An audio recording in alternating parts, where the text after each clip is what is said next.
The November rain hammered against the tall windows of Maestro's, one of Manhattan's most exclusive restaurants, creating riveting streams that distorted the glowing city lights beyond. Inside, the warmth of crystal chandeliers cast golden shadows across white tablecloths and polished silverware, while the murmur of wealthy patrons mixed with the soft clinking of wine glasses. Marcus Webb moved through this world like a ghost. At 53 years old, he had perfected the art of invisibility. His grey janitorial uniform blended into the restaurant's elegant backdrop, his weathered hands gripping a mop handle with the same unconscious grace that once held something far more precious. Nobody looked at him. Nobody ever looked at janitors. "Marcus, the restrooms need attention," called out Jennifer, the floor manager, barely glancing in his direction as she rushed past with a clipboard. "We have the Thornton party arriving in 20 minutes, and everything needs to be perfect." "Yes, ma'am," Marcus replied quietly, his voice carrying the faint traces of a Boston accent softened by years of silence. He redirected his cart toward the restrooms, his worn sneakers making no sound on the marble floors. This was his life now. 5 nights a week, from 8 in the evening until 4 in the morning, Marcus cleaned up after people who would never know his name. He wiped down tables where $100 steaks were consumed without thought, mopped floors that had been walked on by shoes worth more than his monthly rent, and polished fixtures that reflected faces he would never speak to. But Marcus Webb hadn't always been invisible. 27 years ago, he had been Marcus Webb, the prodigy. The scholarship student at Juilliard, whose fingers danced across piano keys with such emotion that grown men wept. The young man whose interpretation of Rachmaninoff had earned him a standing ovation at Carnegie Hall when he was just 24. The musician who had been called a once-in-a-generation talent by the New York Times. That Marcus Webb had died the same night his wife Sarah and 7-year-old daughter Emma were killed by a drunk driver on their way home from his concert. Marcus paused in the empty restroom, staring at his reflection in the spotless mirror. Grey streaked through his once dark hair, lines etched deep around his eyes and mouth, carved by grief and years of hard labor. His hands, once insured for $500,000, were now calloused and rough, more accustomed to holding cleaning supplies than caressing ivory keys. He hadn't played piano in 27 years, hadn't even touched one. The restaurant's main dining room was filling up as Marcus returned to his duties. He recognized some of the regulars, the theater producer who always ordered the same wine, the corporate lawyer who tipped the servers generously, the young couple who came every month for their anniversary. Their lives continued in predictable patterns, and Marcus had become part of the restaurant's fixtures, as permanent and unnoticed as the paintings on the walls. "Table 12 needs bussing," a server named David whispered as he rushed past with a tray of desserts. Marcus nodded and made his way over, carefully stacking plates and gathering napkins, while the new occupants of the table, a loud group of businessmen, discussed stock options without acknowledging his presence. As he worked, his ears caught fragments of conversation from nearby tables. A woman was describing her daughter's piano recital. "She's only 8, but her teacher says she has real potential." The woman gushed to her companion. "We're thinking about sending her to a special summer program in Vermont." Marcus's chest tightened. Emma had been learning piano. She had his ear for music, his natural sense of rhythm. The last song she'd been working on was Claire de Lune. She'd played it for him the morning before the accident, her small fingers stumbling over some of the notes, but her face glowing with determination and joy. He forced himself to focus on his work, pushing the memories back into the locked box where he kept them. Grief was a luxury he couldn't afford. He had bills to pay, a small studio apartment in Queens to maintain, and a routine that kept him functioning from one day to the next. "Marcus, can you check the private dining room?" Jennifer's voice cut through his thoughts. The Castellano party is wrapping up, and I want it reset for tomorrow's lunch service." The private dining room was Maestro's crown jewel, an intimate space that could seat 20 people, featuring dark wood paneling, leather chairs, and in one corner, a beautiful Steinway grand piano. The instrument sat there like a sleeping giant, its polished black surface reflecting the dim lighting. It was occasionally used by hired pianists during special events, but most nights it sat silent and untouched. Marcus had avoided being in this room alone for 5 years, ever since he started working at Maestro's. But tonight, with the restaurant still bustling and Jennifer watching, he had no choice. He entered the room and immediately felt the piano's presence as if it were a living thing. His heart rate accelerated, his palms began to sweat. The room where the Castellano party had dined was a mess. Empty wine bottles, crumpled napkins, scattered dessert plates, but Marcus couldn't take his eyes off the piano. 27 years. Nearly 3 decades since his fingers had touched keys, since he'd felt that unique connection between thought and sound, between emotion and music, since he'd allowed himself to feel anything at all. He began clearing the tables mechanically, his movements stiff and hurried. He needed to finish this quickly and get out, but as he worked, he found himself gravitating closer to the instrument, as if pulled by invisible strings. His reflection appeared in its glossy surface, a worn-out janitor approaching a relic from another life. Marcus reached out without thinking, his rough fingertip brushing the cool wood of the piano's frame. The touch sent an electric shock through his system, awakening something he'd thought was dead. His hand trembled as it moved toward the keys, hovering just above them. "Hey, Marcus! Jennifer needs you up front!" David's voice called from the doorway, shattering the moment. Marcus jerked his hand back as if burned. "Coming!" he managed to say, his voice hoarse. As he hurried from the room with his cart, he didn't look back at the piano, but his heart was racing and his hands wouldn't stop shaking. Something had cracked in the wall he'd built around himself, and he wasn't sure if he was terrified or relieved. The rest of the night passed in a blur. Marcus cleaned and mopped and polished with extra vigor, trying to exhaust himself back into the comfortable numbness he'd cultivated. But the feeling persisted, that awakening, that dangerous stirring of something he'd buried deep. By 3:30 in the morning, the last patrons had left, and the restaurant staff was finishing closing duties.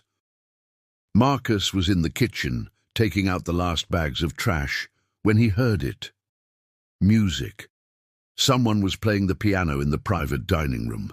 The notes drifted through the quiet restaurant, tentative at first, then more confident. It wasn't a professional touch. One of the servers must have been fooling around. Marcus stood frozen in the kitchen doorway, trash bag in hand, as the amateur rendition of Für Elise echoed through the empty space.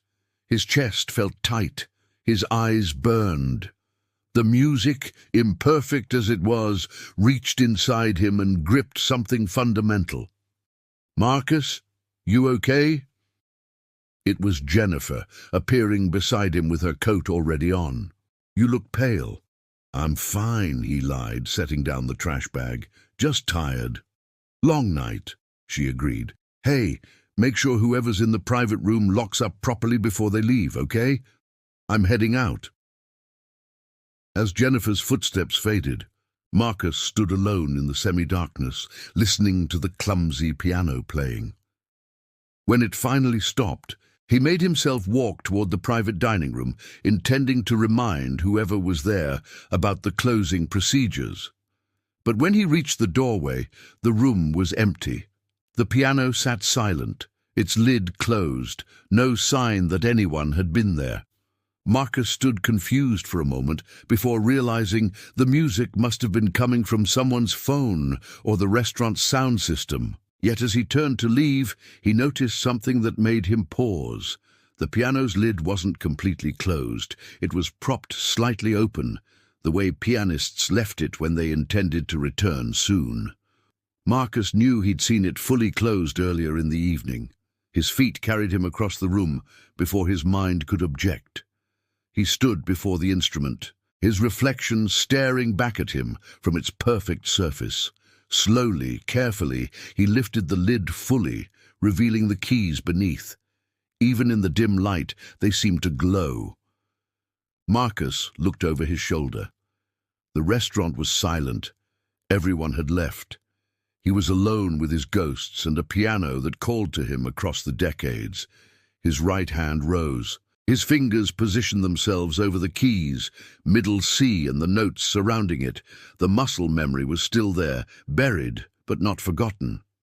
His hand knew the shape of chords, the spacing of octaves, the way to curve his fingers for the perfect touch. But he couldn't do it, couldn't press down. The wall of grief was too high, too thick. Playing piano meant remembering Sarah's smile as she sat in the front row of every concert. It meant hearing Emma's laughter as she tried to copy his hand positions. It meant opening the door to 27 years of pain he'd locked away to survive. Marcus lowered his hand and closed the piano lid gently, like closing a coffin. "Not yet," he whispered to the empty room. "Maybe not ever." He finished his closing duties in silence, clocked out, and stepped into the cold November pre-dawn. The rain had stopped, leaving the streets wet and gleaming under the streetlights. Marcus pulled his thin jacket tighter and began the long subway ride back to Queens, trying to ignore the fact that his fingers kept moving against his leg, silently playing the keys of a phantom piano. Somewhere in his locked box of memories, a crack had formed, and through that crack, music was beginning to seep back into his carefully controlled world. 3 weeks passed, and Marcus couldn't stop thinking about the piano. It haunted him during his shifts at Maestro's, drawing his attention whenever he passed the private dining room. It invaded his dreams, manifesting as Sarah sitting at a concert grand, Emma on the bench beside her, both of them looking back at him with expressions of patient waiting. He would wake in his small Queens apartment, gasping, his hands reaching for keys that weren't there. The December cold had settled over New York with fierce determination. Marcus's commute became a test of endurance. The walk to the subway, the wait on frozen platforms, the packed cars filled with exhausted workers and restless night shift people. His building's ancient heating system rattled and wheezed, but provided little actual warmth, so he'd taken to wearing layers even inside his apartment. But the physical discomfort was nothing compared to the internal turmoil. The wall he'd built around his grief had developed that crack, and now it was spreading. Music leaked into his consciousness at unexpected moments. He'd hear a melody in the rhythm of the subway, a harmony in the sound of traffic, a chord progression in the restaurant's background music. It was Wednesday night, December 18th, and Maestro's was exceptionally busy. The holiday season brought out the big spenders, people celebrating end-of-year bonuses and office parties. The restaurant buzzed with laughter and conversation, the bar area packed 3 deep with people waiting for tables. Marcus worked steadily, his routine unchanged despite the chaos around him. Clear tables, reset them, clean spills, empty trash, respond to the server's requests. He was refilling the soap dispensers in the men's room when he heard a commotion from the main dining area. Raised voices, laughter, the kind of attention-drawing noise that usually meant someone wealthy was making a scene. When he emerged, he saw the source. A group had taken over 3 tables near the restaurant center, pushing them together despite the staff's protests. There were about 15 people, all dressed in expensive suits and designer dresses, drinking champagne and making toasts that grew progressively louder. At the head of this group sat a man Marcus recognized from newspapers and business news segments. Raymond Chen, a tech billionaire who'd made his fortune in artificial intelligence before he was 35. Now 41. Chen was known for his eccentric behavior, his massive philanthropy, and his tendency to make headlines with impulsive decisions and generous gestures. "This is excellent," Chen announced loudly, holding up a glass of wine to the light. "But I've had better in Tuscany. The chef there, what was his name?" He snapped his fingers at his companions, who all scrambled to remember. Jennifer approached the table with her professional smile firmly in place, though Marcus could see the strain around her eyes. The restaurant's owner, Mr. Castellano, had emerged from his office and was hovering nearby, clearly torn between wanting to accommodate a billionaire and wanting to maintain order in his establishment. "Mr. Chen, we're so pleased you're enjoying your evening," Jennifer said smoothly. "Is there anything specific we can do to enhance your experience?" Chen looked up at her, his eyes sharp despite the champagne. "Tell me, who owns this place?" "Mr. Anthony Castellano," Jennifer replied, gesturing to the owner, who stepped forward immediately. "Mr. Chen, what an honor," Castellano said, his Italian accent thickening with nervousness. "Please, anything you need." "Charming place," Chen interrupted, looking around with an appraising eye. "Very traditional, very old world. I like it. In fact—" He pulled out his phone and began typing rapidly.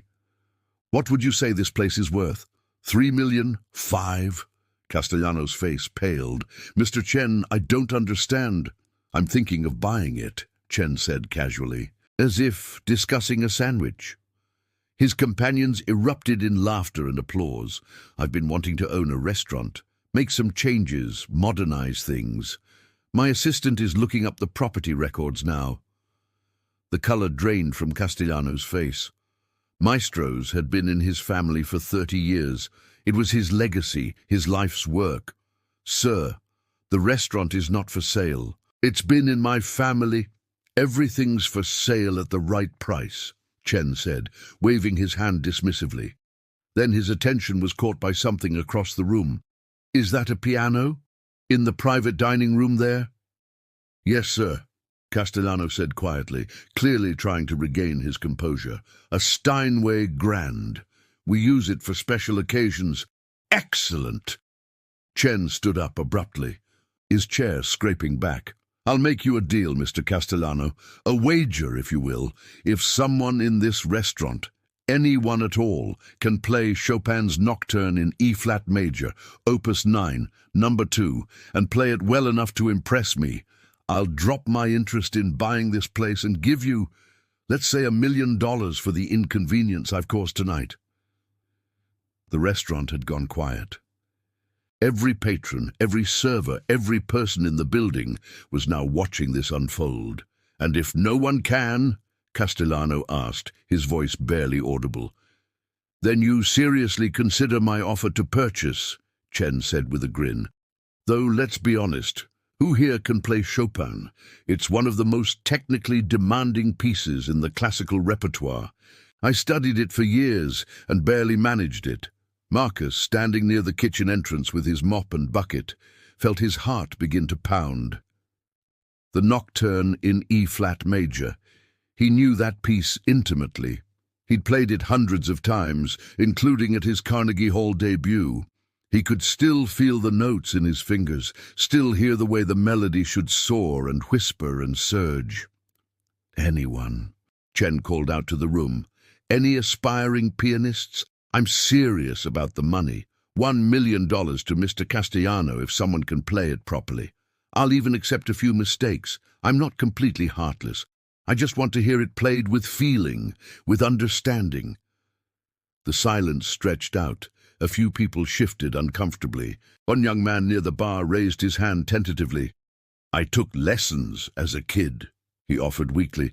"I could try?" Chen waved him over. "By all means." The restaurant's patrons followed as Chen led an impromptu procession to the private dining room. Castellano looked devastated, understanding that his restaurant might be lost over a piano performance. The young man sat down at the Steinway, cracked his knuckles nervously and began to play. It was immediately clear he was out of his depth. His fingers stumbled over the opening notes. The tempo was uncertain, and the emotional subtlety that made Chopin's Nocturne so powerful was completely absent. He made it through perhaps 30 seconds before Chen held up his hand. "Thank you for trying," Chen said kindly. "Anyone else?" Marcus stood at the back of the crowd that had gathered in and around the private dining room doorway. His hands were gripping the mop handle so tightly his knuckles had gone white. The notes of the nocturne played in his head, perfect and clear, as if Sarah were beside him humming the melody the way she used to during his practice sessions. "This is absurd," Castellano was saying, his face red with anger and embarrassment. "Mr. Chen, you can't just—" "Actually, I can," Chen said, but his tone was gentle now, more serious. "Look, Mr. Castellano, I'm not actually trying to steal your restaurant. I do this sometimes. I make theatrical gestures to see what happens, call it a personality flaw, but I'm serious about the offer. If someone can play this piece, I'll give you the money, consider it. An investment in preserving art and tradition." "No one here can play Chopin," Castellano said bitterly. "You know that." "You'd be surprised what people can do," Chen replied. He raised his voice to address the crowd. "Last call, folks. Anyone who can play, even our staff, dishwasher, chef. What about you?" He pointed randomly at a server, who shook his head quickly. Marcus felt dizzy. His whole body was trembling. Every instinct screamed at him to stay silent, to remain invisible, to protect the walls he'd built around his grief. But another voice, Sarah's voice, Emma's voice, the voice of his former self, whispered that this moment mattered. 27 years he'd been silent. 27 years he'd hidden from the thing that had once defined him. 27 years of running from the pain, and where had it gotten him? He was 53 years old, alone, cleaning up after other people's meals, existing rather than living. And Mr. Castellano was a good man. He'd hired Marcus when no one else would, asking no questions about the gap in his resume, paying a fair wage, treating him with basic respect. Maestro's was Castellano's whole world, just as music had once been Marcus's. Marcus's lips moved. No sound came out at first. He tried again. "I can play it." The words were so quiet that no one heard them. He cleared his throat and spoke louder, his voice cracking. "I can play it." The crowd turned. Chen's eyes found him, a grey-haired janitor in a stained uniform holding a mop, standing at the very back of the room. "I'm sorry," Chen said. "What did you say?" Marcus stepped forward, his legs feeling like they might give out. "I said I can play it. The Chopin. I can play it." A ripple of laughter went through some of the patrons. Someone whispered, "Is this a joke?" But Chen held up his hand for silence, his eyes fixed on Marcus with sudden intensity. "You can play Chopin's Nocturne in E-flat major?" Chen asked carefully. "Yes, sir," Marcus said. He set down his mop, his hands now free and trembling. "I can play it." "What's your name?" "Marcus Webb." "And you're—" Chen gestured at the uniform. "I'm the night janitor." More laughter, but Chen's expression had changed. He was studying Marcus with the focus of someone who'd built an AI empire by reading patterns others missed. "Marcus Webb," he repeated slowly. "Why does that name sound familiar?" Marcus's heart sank. He'd changed enough over the years, moved in different circles, become so thoroughly invisible that he'd thought his past was safely buried. But Chen was staring at him with growing recognition. "Oh my God," Chen said suddenly. "Marcus Webb, Juilliard, 1997, Carnegie Hall, 1998. You played the Rachmaninoff Piano Concerto No. 2. I was there. I was 17 years old and my parents dragged me to that concert, and you—" He trailed off, looking at Marcus with something like awe. "You made me cry. I'd never cried at a concert before. You were incredible. What happened to you?" The room had gone completely silent. All eyes were on Marcus, waiting. "Life happened," Marcus said quietly. I lost some people, and I stopped playing. How long? 27 years. Chen took a step closer. And you think you can still play? After 27 years without touching a piano. Marcus looked past Chen to the Steinway. The instrument seemed to pulse with possibility and threat in equal measure. I don't know, he admitted, but I'd like to try. For Mr. Castellano. Castellano was staring at Marcus with an expression somewhere between hope and disbelief. Marcus, you never said, I never knew. I know, sir, Marcus said. I'm sorry. Chen smiled slowly. Well, this just got interesting. Marcus Webb, former prodigy, returned from exile to save the restaurant. It's very dramatic. I love it. He gestured grandly toward the piano. The floor is yours, Mr. Webb. Let's see if the magic is still there. Marcus walked toward the piano on unsteady legs. The crowd parted for him, some people pulling out their phones to record the moment. He reached the instrument and stood before it. This beautiful machine that had been both his greatest love and the source of his deepest pain. He sat down on the bench. The seat height was different from what he was used to, but his body remembered how to adjust. He lifted the lid, revealing the keys, 88 possibilities stretching out before him in black and white. Marcus placed his hands in position. After 27 years, the posture was still there, muscle memory coded into his bones, his fingers curved naturally over the keys. He closed his eyes, and for the first time in nearly 3 decades, allowed himself to remember everything. Sarah, pregnant with Emma, sitting in the front row of his Juilliard graduation recital, her face glowing with pride. Emma, at 3 years old, climbing onto his lap at the piano, her tiny fingers pressing random keys while he played around them. Sarah's hand on his shoulder during late-night practice sessions, bringing him coffee, believing in him even when he doubted himself. Emma, at 7, the morning of the accident, playing Claire de Lune with such concentration. Looking up at him afterward with those bright eyes. Was that good, Daddy? The pain was enormous, crushing, but underneath it, or maybe woven through it, was love. So much love it could have powered a sun. Marcus opened his eyes. He took a breath, and then he began to play. The first note sang out into the silent room, pure and clear, and Marcus felt something unlock inside his chest.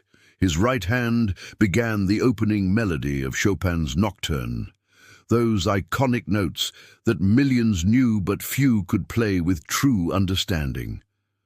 The left hand joined, creating the flowing accompaniment that made the nocturnes feel like waking dreams, and Marcus, after 27 years of silence, remembered what it was like to speak the language of music. His fingers were rough now, calloused from years of manual labor, not the smooth, carefully maintained hands of a concert pianist. But they remembered.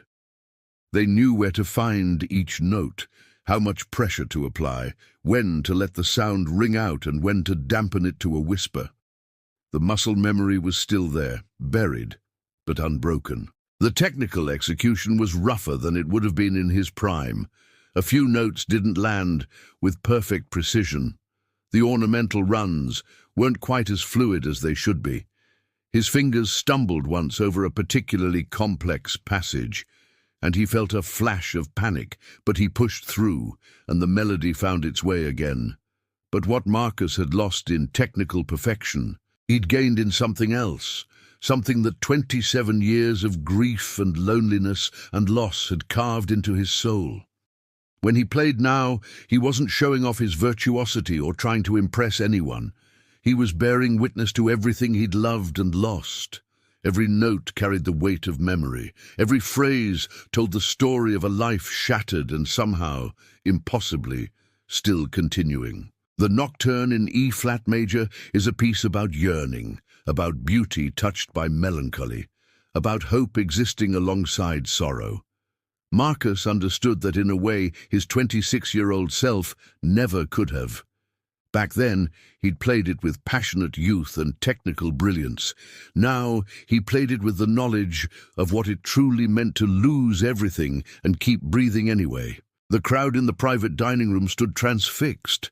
Some had tears running down their faces. Raymond Chen, the billionaire who'd started this whole thing as a whim, stood with his arms folded across his chest, his expression unreadable, but his eyes never leaving Marcus's hands. Marcus reached the middle section of the piece, where the melody rises and swells with particular poignancy. His left hand created a rolling foundation, while his right hand sang out the story. He thought of Sarah dancing in their tiny first apartment, her arms raised, spinning in circles while he played. He thought of Emma's laughter, the sound that had lit up every room she entered. He thought of the life he should have had, the concerts, the recordings, the family dinners, the watching Emma grow up. The growing old with Sarah, all of it stolen in one moment by a drunk driver who walked away with minor injuries. The anger was there too, the rage he'd suppressed for nearly 3 decades. It poured into the keys, into the crashing moments where Chopin's elegant melody turned aggressive. But even the anger was beautiful, transformed by the structure of the music into something that transcended mere fury. And then, as the piece moved toward its conclusion, Marcus felt something unexpected. Release. The grief didn't disappear. It would never disappear, but it changed shape. It became something he could carry differently. For 27 years, he'd tried to lock it away, to build walls around it, to pretend it didn't exist. But playing this music forced him to face it fully, to let it flow through him and out into the world. And in doing so, he found he could breathe a little easier. The final notes approached. His right hand played the descending melody that brings the nocturne to its conclusion, each note like a goodbye. His left hand provided the gentle harmonic foundation. And then, with a final soft chord, it was over. Marcus lifted his hands from the keys. The silence that followed felt holy. For a long moment, no one moved. No one spoke.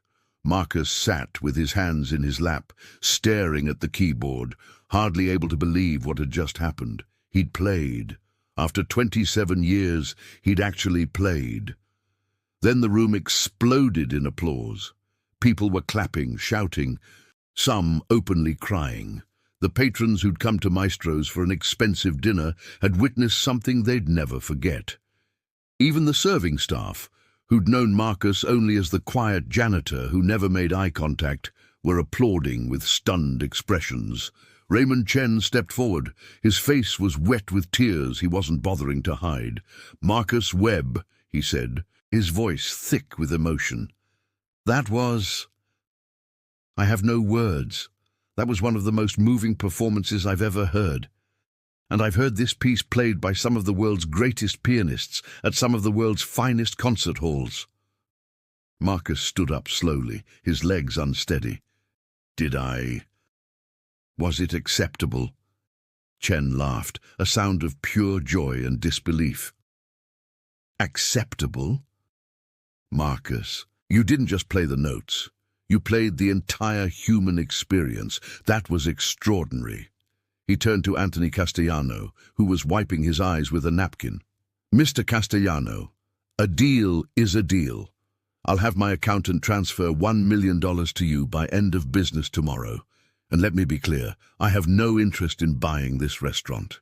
A place that employs someone like Marcus Webb is clearly doing something very right." Castellano crossed to Marcus and gripped his shoulders, looking him in the eyes. "Marcus, why didn't you tell me? All these years, you've been cleaning my floors, and you're an artist, a true artist." "Was an artist," Marcus said quietly. "A long time ago." "No," Chen interrupted. "Are an artist. What we just witnessed proves that. The years don't matter. The grief doesn't matter. The talent is still there. The soul is still there." He pulled out his phone. "Marcus, I want to do something for you, if you'll let me. I want to help you come back." Marcus shook his head, feeling panic rising. "No, I can't. This was just one time. I can't go back to that life. I wouldn't even know how." Then let me show you, Chen said gently. Look, I know I'm a stranger. I know I have a reputation for being eccentric and impulsive, but I'm serious about this. What you have is too precious to waste. Let me help you. No strings attached, no expectations. Just let me give you the opportunity to explore whether you want to play again. Marcus looked around the room at all the faces watching him. The wealthy patrons recording on their phones. The staff who'd worked alongside him for years. Mr. Castellano, who looked at him with new understanding. And finally, at Chen, this billionaire who'd inadvertently cracked open Marcus's carefully sealed world. I don't know if I can, Marcus admitted. The piano. It reminds me of everything I lost, my wife, my daughter, the life we should have had. I understand, Chen said. But maybe, and I'm just suggesting this, maybe playing again could be a way to honor them instead of running from them. Maybe this is how you keep them alive. Sarah's voice echoed in Marcus's memory. You were meant to share your gift with the world, Marcus. Don't ever stop playing. But he had stopped.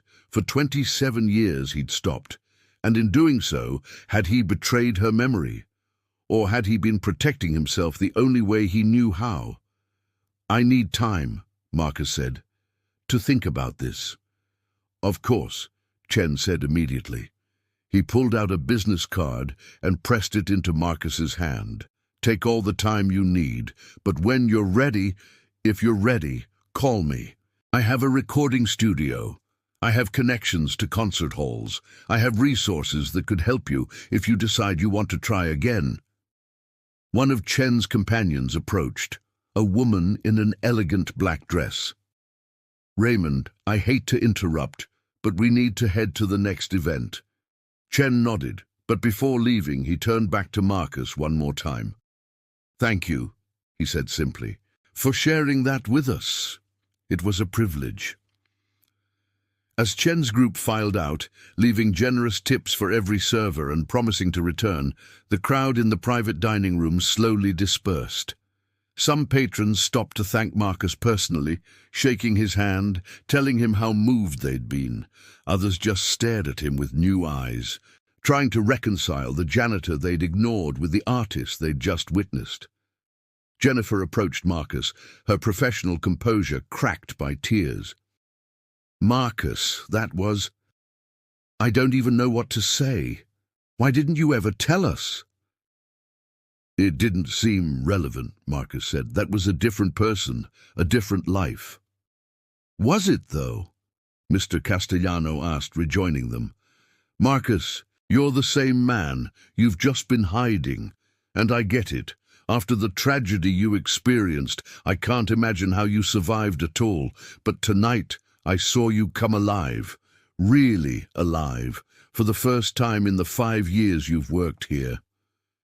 Marcus couldn't deny it. Even now, with the performance over and reality reasserting itself, he felt different. Lighter somehow. Despite having confronted the deepest pain of his existence, the wall around his grief had crumbled, yes, but instead of drowning him, the release had created space for something new. What are you going to do? Jennifer asked. I don't know, Marcus admitted. Finish my shift, I suppose. Castellano laughed, a sound of affection and exasperation. Marcus, you're not cleaning toilets after that performance. Take the rest of the night off, paid. Take tomorrow night off too. Think about what that man offered you. But the restaurant will survive one night without you, Castellano said firmly. Go home, Marcus, rest, think, and then decide who you want to be going forward. Marcus nodded slowly. He retrieved his coat from the employee area, changed out of his uniform into his street clothes, worn jeans and an old sweater, and walked out of Maestro's into the December night. The cold hit him immediately, but he barely felt it. His hands were shaking, but not from temperature. The adrenaline of the performance was wearing off, leaving him exhausted and wired simultaneously. He walked to the subway station in a daze, descended into the familiar tunnel, and boarded the F train toward Queens. The late-night subway crowd was sparse. A few tired workers heading home, a couple of young people dressed for clubs, a homeless man sleeping across 3 seats. Marcus sat down and stared at his reflection in the dark window across from him.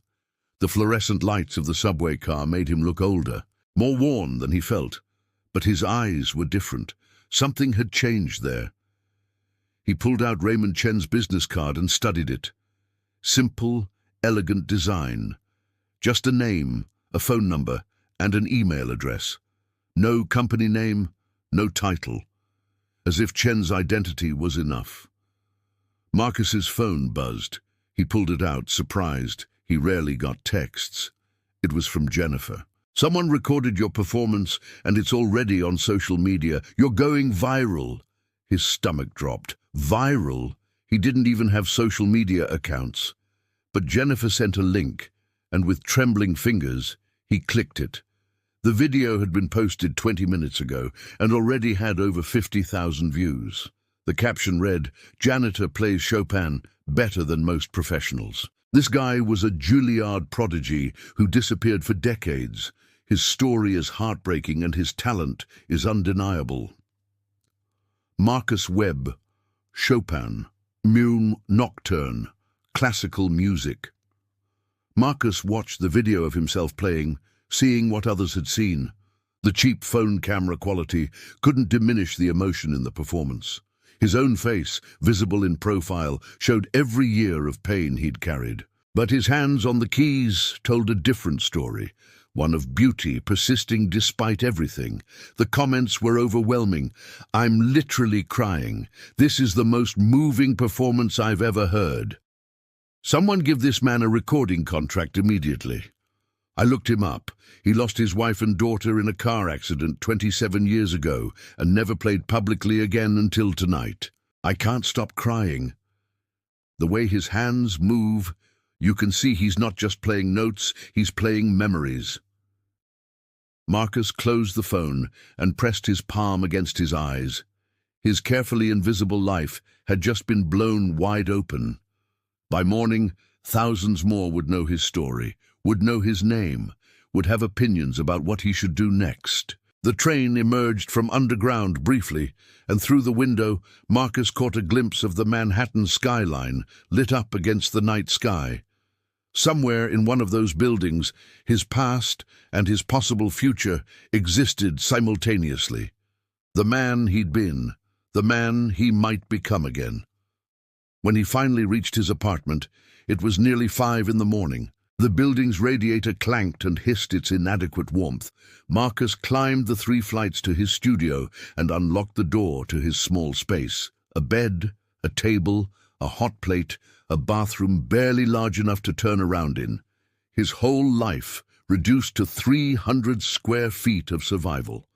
He sat on his bed without turning on the lights. The sounds of the building settling around him, footsteps from above, muffled voices through walls, the eternal traffic from the street, usually lulled him into the dreamless sleep of exhaustion.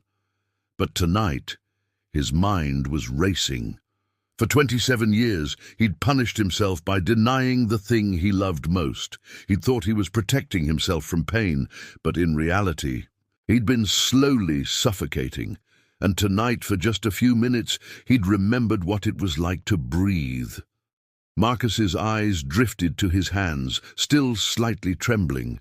These hands had held Sarah's face when he proposed, had cradled Emma when she was born, had played music that moved thousands to tears, and for 27 years, they'd held nothing more significant than mops and cleaning supplies. "You were meant to share your gift with the world, Marcus."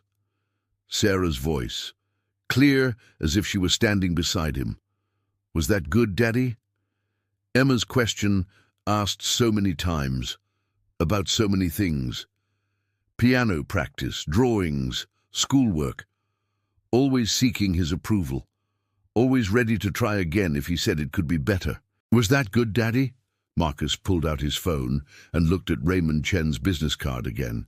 The man was offering him a chance. No strings attached, he'd said. a chance to explore whether the artist still existed underneath the janitor's uniform, a chance to honor Sarah and Emma instead of hiding from their memory.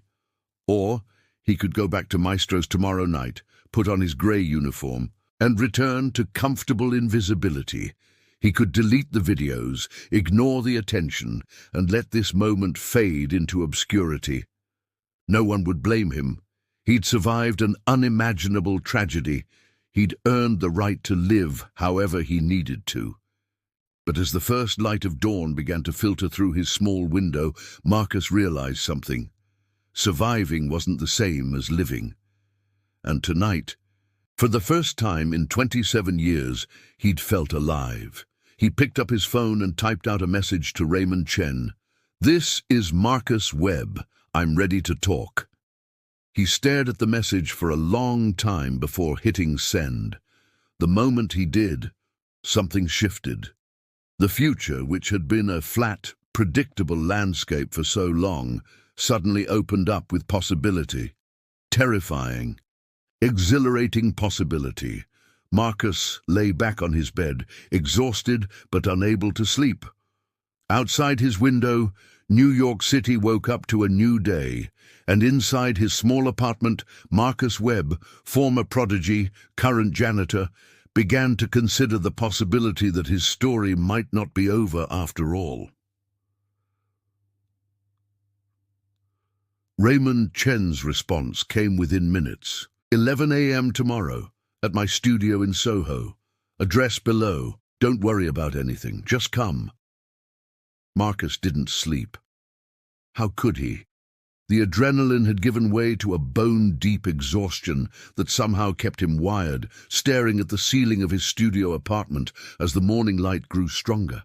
His mind kept replaying the performance, analyzing every moment, every note, every imperfection. His fingers twitched against his thigh, still feeling the ghost of the keys. By 9 a.m., he'd given up on rest. He showered, the water barely lukewarm, and dressed in the best clothes he owned, jeans that weren't too worn, a button-down shirt he'd bought years ago for a job interview that never materialized, his only jacket that didn't have holes. Looking in the mirror, he still looked like what he was, a working-class man in his 50s, trying to dress up for something beyond his current station. But his eyes were different today. There was light in them. The subway ride to Soho felt surreal. Marcus was used to traveling at night, when the cars were mostly empty and the world felt like it belonged to the forgotten people. The cleaners, the night shift workers, the insomniacs, and the lost. But morning rush hour was a different beast. Packed cars, bodies pressed together, everyone staring at their phones or into middle distance, trying to maintain personal space in an environment that made it impossible. Marcus gripped the pole and tried to steady his breathing. What was he doing? He was 53 years old. His hands were calloused from years of manual labor. He'd been away from professional music for nearly 3 decades. The classical music world had moved on without him. There were new prodigies, new styles, new technologies. He was a relic from another era, and this meeting with Chen would probably end with a kind but firm reality check. Yet his fingers kept moving against his leg, playing invisible keys. The address Chen had sent led to a converted warehouse in Soho, the kind of building that had probably once housed garment manufacturers and now contained million-dollar lofts and creative studios. Marcus checked the address 3 times before entering, convinced he had the wrong place. The building's entrance was all sleek glass and steel, with a doorman who looked at him with barely disguised skepticism. "I'm here to see Raymond Chen," Marcus said, his voice sounding uncertain even to himself. The doorman checked his tablet, and his expression immediately changed. "Mr. Webb? Yes, of course. Mr. Chen is expecting you. Top floor, elevator to your right." The elevator was all mirrors and soft lighting, and Marcus tried not to look at his reflection. But he couldn't help catching glimpses. A grey-haired man in cheap clothes, looking completely out of place in this world of wealth and culture. Who was he kidding? The elevator doors opened directly into a massive loft space that took Marcus's breath away. Floor-to-ceiling windows flooded the room with natural light. The exposed brick walls were hung with abstract art pieces that probably cost more than Marcus made in a year, and in the center of the space, like an altar, sat a concert grand piano. Not just any piano, but a Steinway Model D, the same type used in concert halls around the world. Raymond Chen emerged from a side room, dressed casually in jeans and a t-shirt that probably cost more than Marcus's entire wardrobe, but his smile was genuine and warm. "Marcus, thank you for coming. Did you sleep at all?" "No," Marcus admitted. "Good. Me neither. Come, sit down. Can I get you coffee, water? I have a chef who lives downstairs. I can have him send up breakfast if you're hungry." "Coffee would be good," Marcus said, still taking in the space. "Mr. Chen, this is—" "Call me Raymond, please. And yes, I know it's excessive. One of the benefits of making absurd amounts of money in tech is that you can indulge your passions. Mine is music, so I built this." He gestured around the loft. "This is where I record things, compose sometimes, and occasionally host private concerts. It's my sanctuary." He poured coffee from an expensive-looking machine and handed Marcus a cup. "So, I'm going to be direct with you because I think you appreciate directness. Last night, after I got home, I spent 3 hours researching you. I found old reviews of your performances. I watched grainy footage from your Carnegie Hall debut. I read about the accident that took your wife and daughter." His voice softened. "I'm so sorry, Marcus." Marcus nodded, not trusting himself to speak. "But I also saw the videos from last night," Chen continued. "As of this morning, the main one has over 2 million views. You're trending on multiple platforms, and the comments. Marcus, people are deeply moved by your story and your playing. There's a hunger for authenticity in art right now, and you represent something real, something that can't be manufactured or faked." "I'm not looking to become famous," Marcus said quickly. I don't even know what I'm looking for." "That's okay," Chen said. "We'll figure it out together. But first, I need to know, do you want to play again? Not for me, not for viral videos, not for anyone else. For yourself. Do you want to play?" Marcus set down his coffee cup and walked toward the piano. His hands were shaking. The instrument was beautiful, its black finish reflecting the light from the windows. He circled it slowly, taking in every detail: the manufacturer's logo, the pedals, the bench positioned at perfect height. "I don't know if I can do this," he whispered. Last night it was overwhelming. All those feelings I'd been holding back for so long. What if I try to play again and I can't? What if last night was a fluke? "Then we'll deal with that," Chen said simply. "But you won't know unless you try. Marcus, I'm not expecting you to return to Carnegie Hall next week. I'm not asking you to be the 26-year-old prodigy you once were. I just want to give you the space and resources to explore whether music still has a place in your life." Marcus sat down at the piano. The bench was perfectly adjusted, as if Chen had set it specifically for someone of his height. He lifted the lid, revealing the keys, pristine, perfectly maintained, probably played regularly by talented musicians. This was an instrument that deserved better than his rough, unpracticed hands, but he placed his hands on the keys anyway, and he began to play. Not Chopin this time, something simpler, something from much earlier in his training. Bach's Prelude in C major from the Well-Tempered Clavier, one of the first pieces any serious piano student learns. A series of broken chords that build into something unexpectedly beautiful through their simplicity. His fingers found their way. The notes came, one after another, creating that characteristic Bach pattern that sounds like a conversation between past and present. Marcus closed his eyes and let himself fall into the music, not trying to impress, not performing, just playing, remembering what it felt like to create sound from silence, to shape emotion from mathematics, to speak in a language that transcended words. He made mistakes. His timing was occasionally off. His dynamics weren't perfectly controlled, but the music was honest. When he finished, he opened his eyes to find Chen sitting in a chair nearby, listening with the focus of someone who understood exactly what he was hearing. "You're rusty," Chen said bluntly. "Your technique needs work. You're out of practice, and it shows. But Marcus, the musicality is still there. The understanding is still there. Everything else can be rebuilt with practice and time. But that core thing, that ability to find the soul of a piece, that's either there or it isn't, and you have it in abundance." "So what now?" Marcus asked. Chen leaned forward. "Now we make a plan. If you're willing, here's what I'm proposing. I want to support your return to music at whatever pace feels right to you. That means access to this studio anytime you want it. That means connecting you with a good teacher, not to start from scratch, but to help you rebuild your technique safely, without injury. That means time. No pressure, no deadlines, no expectations, except that you show up and practice when you can." "I can't afford any of that," Marcus said. "I have rent, bills."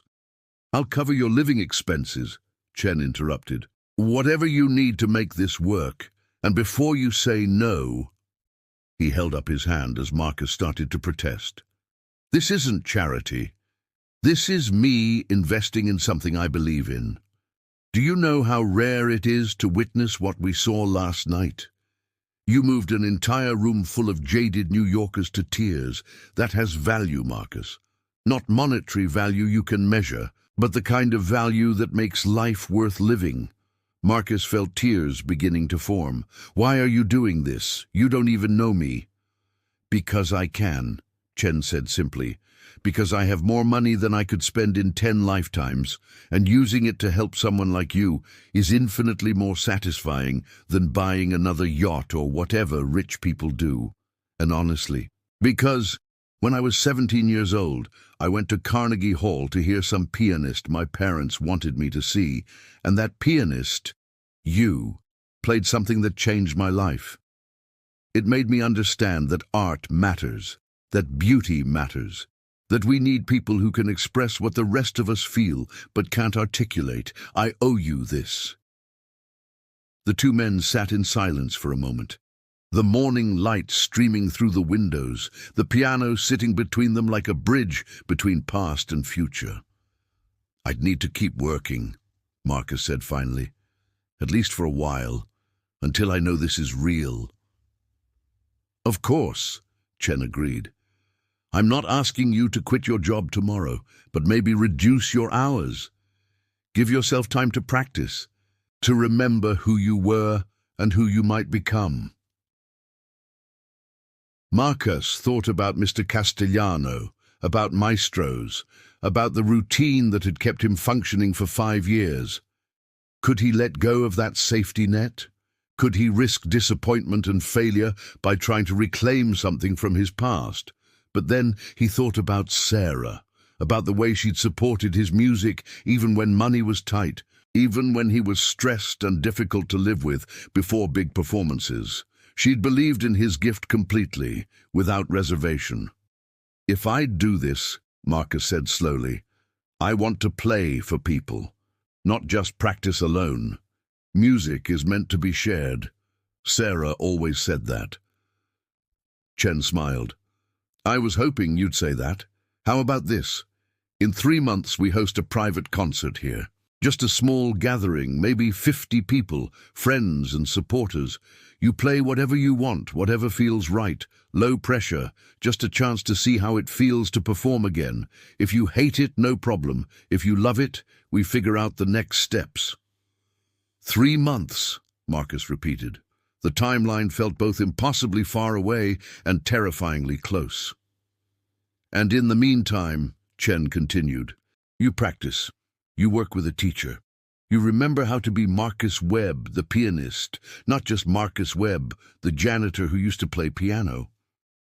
Marcus stood up from the bench and walked to the windows, looking out over Soho, over the city that had been his home for decades, but where he'd felt like a ghost for so long.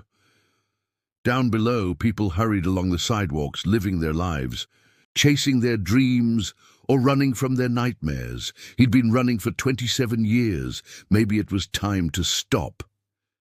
"Okay," he said, turning back to Chen. "Let's try this." The next 3 months passed in a blur of music and transformation. Chen was true to his word. He not only provided access to the studio, but connected Marcus with Dr. Elena Petrov, a renowned piano teacher who specialized in working with mature students and performers returning from injury or hiatus. Eleanor was a small, fierce woman in her 60s who took one look at Marcus's hands and immediately prescribed specific exercises to rebuild strength and flexibility without causing damage. "You are not 26 anymore," she told him bluntly during their first session. "We must be smart. Your hands have worked hard for many years, just not at piano. We will go slowly." But Eleanor also recognized his talent immediately. "Your musical instincts are extraordinary," she said after hearing him play. "We don't need to teach you musicality.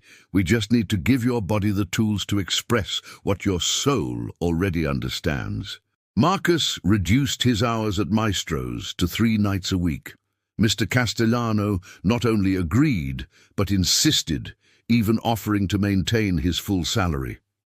"Consider it my contribution to the arts," he said with a warm smile. "Plus, business has tripled since you played here. People come hoping to see you. You're good for Maestro's." The viral videos had indeed changed things. Marcus's story had resonated with millions. The grieving father who'd lost everything and abandoned his gift, only to reclaim it decades later in an unexpected moment.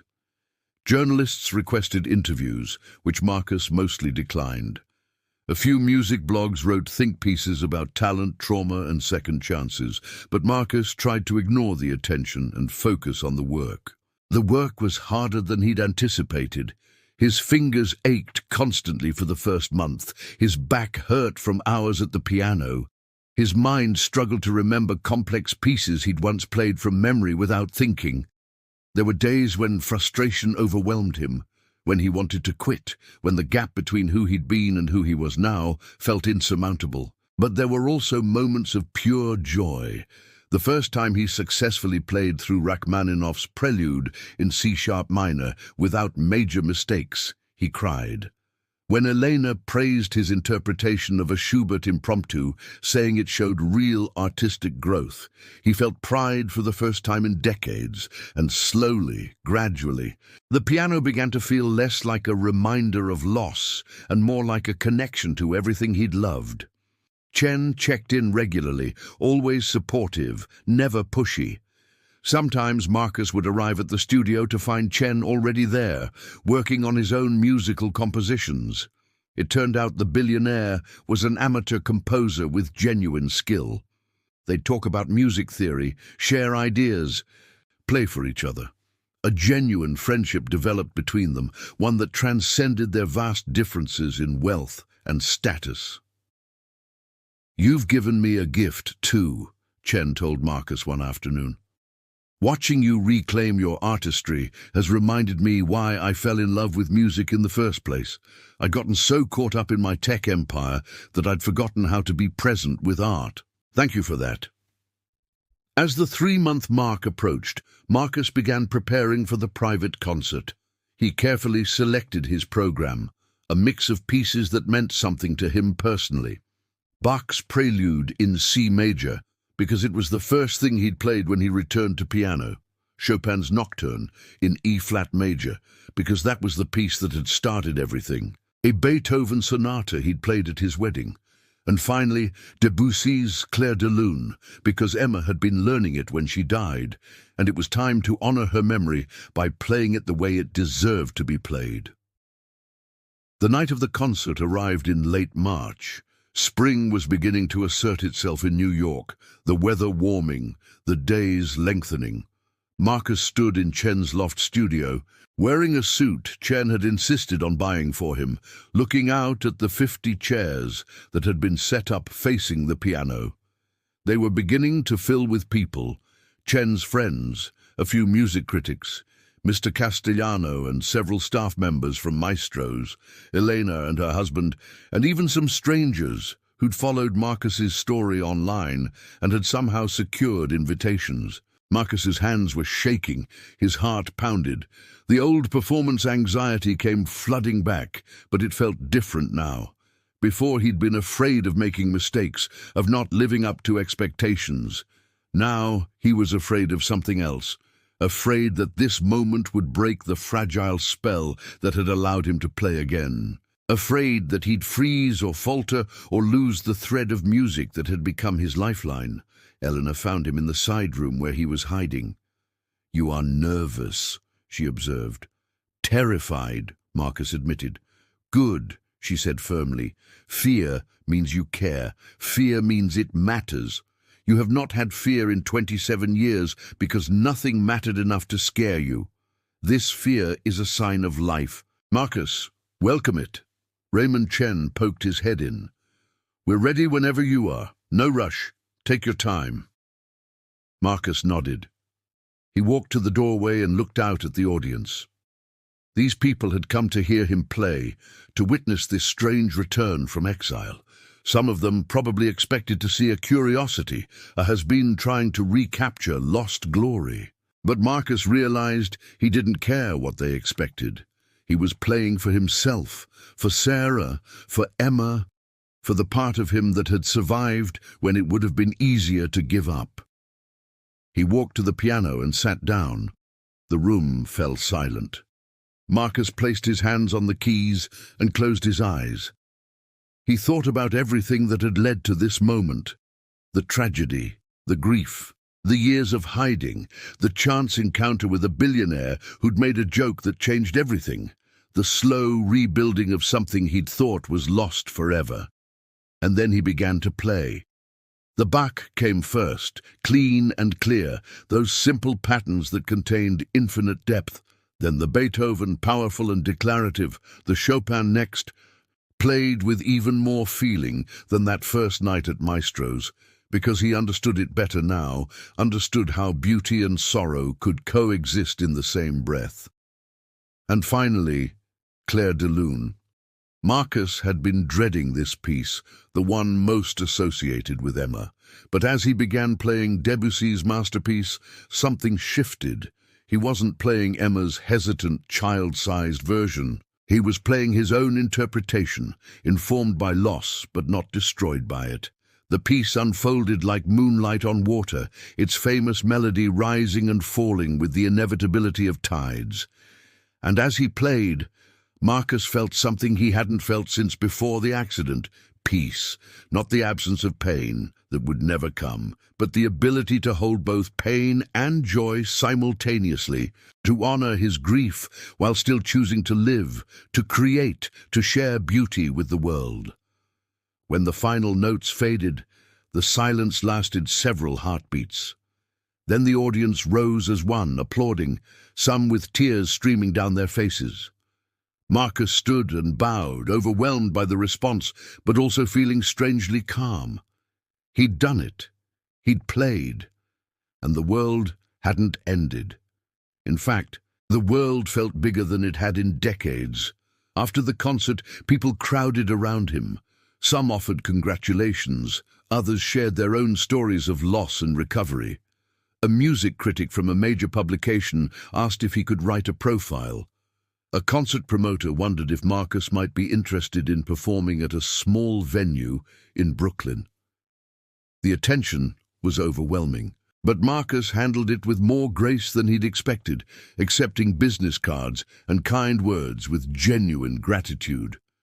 After the concert, Marcus talks with Raymond Chen and realizes that, for the first time in 27 years, he truly feels alive. He decides to keep playing, not to reclaim his former career, but to share music in intimate settings where it feels genuine and human.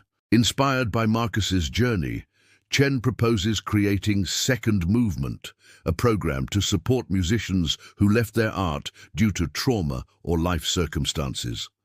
Over the following year, Marcus performs regularly, teaches adults returning to music, and becomes the public face and artistic director of the program. He maintains a connection to Maestro's, the restaurant where his rebirth began, and a reminder of his past and growth. On the anniversary of his transformative performance, Marcus plays again, this time with freedom and peace, understanding that his gift is about human connection rather than technical perfection. Chen later reveals that his Soho studio will become the permanent home of Second Movement, placing Marcus in charge. Fully transformed, Marcus finds healing through music and purpose through helping others return to what they love. His story affirms that it is never too late to reclaim lost parts of oneself, and that tragedy does not have to define the end of a life.